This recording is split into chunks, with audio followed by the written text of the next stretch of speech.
দুনিয়াতে কোনো অপমান করেছে, সম্মান করেছেন, অপমান করেছে, তার সম্পদ ভক্ষণ করেছেন, তাকে হুমকি দিয়েছেন, তাকে কিয়ামতের ময়দানে সেই তাকে আমলনামা দেওয়া লাগবে।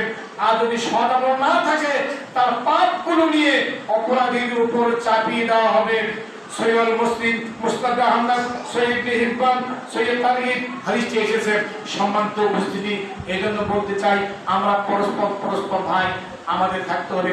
নবী করিম সাল্লাল্লাহু আলাইহি ওয়াসাল্লাম আরেকটা হাদিসের মধ্যে বলেছেন, মান সালামাল মুসলিমুনা মিন লিসানি ওয়া ইয়াদি, তোমাদের প্রকৃত ওই ব্যক্তি মুসলমান যার হাত এবং মুখ দিয়ে অন্য মুসলমান নিরাপদ থাকে, বলেন সুবহানাল্লাহ।